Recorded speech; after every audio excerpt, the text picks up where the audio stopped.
Yeah, unmet needs is just huge. For children and youth to be susceptible to falling into being exploited, it's easier to lure someone with nice things if they've never had nice things. That person did not choose to be there and doing that. It is, failed systems. It is, colonization. So I'm Angel Power, and I'm a survivor of human trafficking. And I now, it's basically my calling and mission to share my story, to expose these dark truths, and try to bring further healing. My name is Jasmine DePita. I am the executive director of Safe Hope Home, which is one of Canada's only long-term rehabilitative programs, which is also survivor-led for survivors of human trafficking. It's often somebody that we know, that's close to us, that we think we can trust. People ask me what I do, and they're like, oh, human trafficking, isn't that only like overseas? Or like, one, I was trafficked by friends of my dad's, and he was one of the people that played a part in my exploitation. I was at a dance competition with my daughter, and someone said, oh, there's human trafficking signs here. It must be really bad in this area. Sometimes people think that it only happens overseas or only happens in big cities. And I had to educate them and let them know that actually it's everywhere. It's everywhere. Traffickers are very smart individuals. They know what they're doing and they can do it well. What really alarmed me back in 2008 was just the lack of knowledge and understanding of what was really happening. This person is so suave and so well thought out that they don't even realize what's happening until it's already too late. What I learned was that as police officers, we weren't really doing our job. I am Bethany Gomez, and I am a case manager and the administrator at Arise Ministry. My name is Ty Trung. I'm currently a superintendent with York Regional Police. There really is an ugly side to life.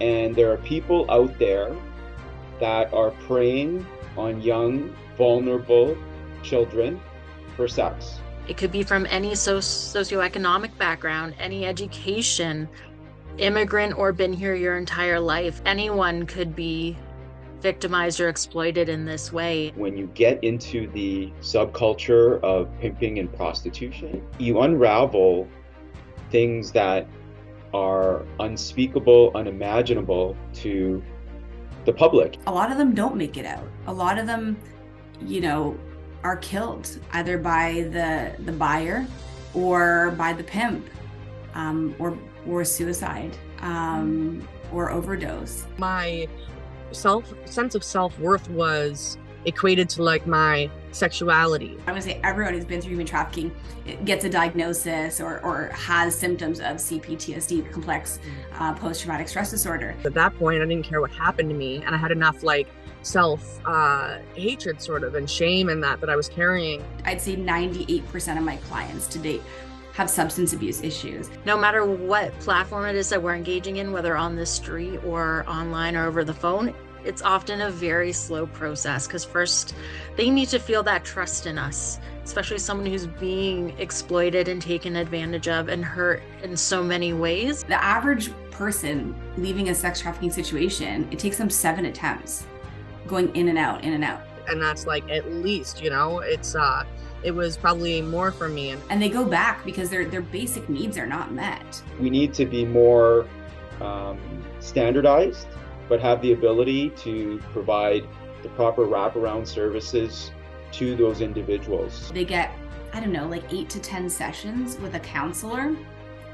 And then you're just supposed to be like, okay, my trauma's gone, yay, I'm going back to normal life. There's also the logistical piece of not having IDs, not having a place to go to. A lack of housing or safe housing is one of the biggest key components to falling back into it or falling victim to the traffickers. And sometimes it's just thought of, well, just go to a shelter. But we know that the traffickers can also have access to the shelters. Dental is a big thing. Employment initiatives or employment training, childcare assistance, housing. They're struggling because there are strong trauma bonds with their pimp or their trafficker. It's also being willing to work together and share caseloads and resources in order to help a person get to what it is that they need. Sometimes it's not the westernized like counseling, but traditional healing and things in other ways. That's another one too, like decolonization. We all have to be able to work together to support this individual. The other thing is having such gap in employment for a resume, or having to explain to somebody with just a simple question like, oh, like, what have you been doing for the last 3 years? One agency is not ever going to get enough money to do all the work needed. And the only way that our clients are going to get all of the supports that they need is if we're building relationship with other organizations in the sector, but even outside of the sector, right? Like, we need to get creative. We need to get outside of the box. It starts with educating our children. And in order to educate our children, we need to have teachers, doctors, parents, everyone involved in knowing what this looks like and what the risk factors are. Prevention is huge because, like I said, once that trafficking has happened, they're never getting away from that trauma. It's not maybe comfortable to talk about or fun to talk about, especially with like younger aged tweens, teens or whatever, but that awareness and education is everything to like give them the power of recognizing what is potentially happening to them. If it's not us educating these kids, they're going to learn the hard way through being trafficked. We need to do better as a society to teach and show our children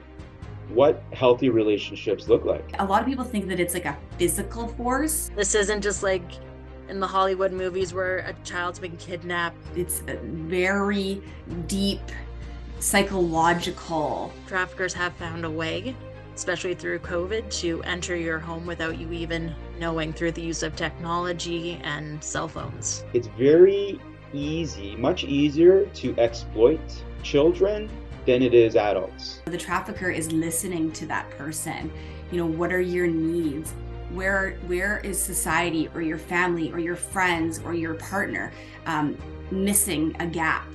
What gap is missing? And they're gonna fill that gap. You get intergenerational poverty and addiction and these kinds of things. That trafficker is like looking at you in your eyes. They are listening to you. They are repeating what you say to them.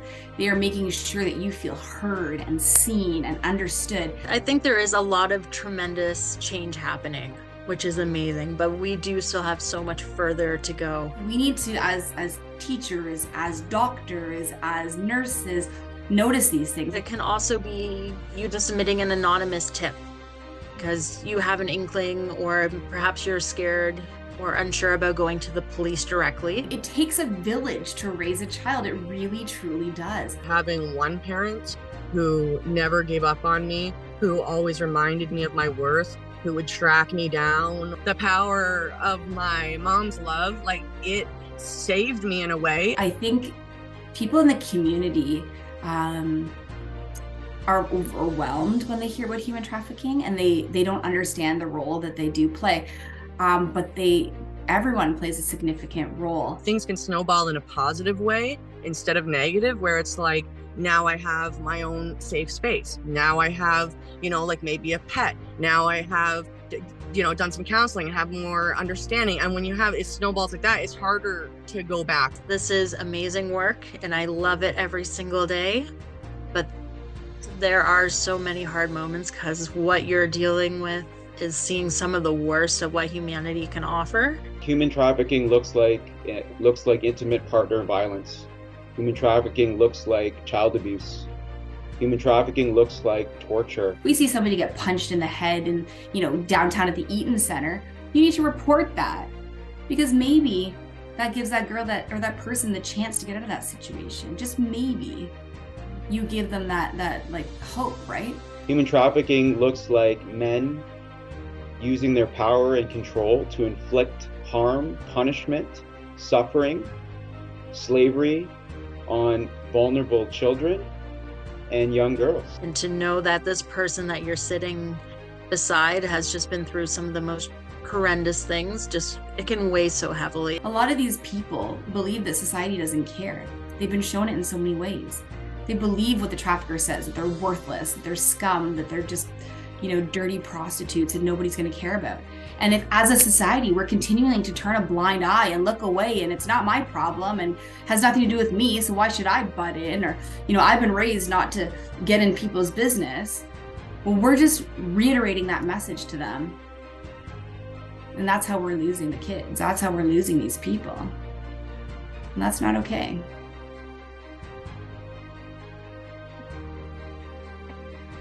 Yeah, it's just ugly.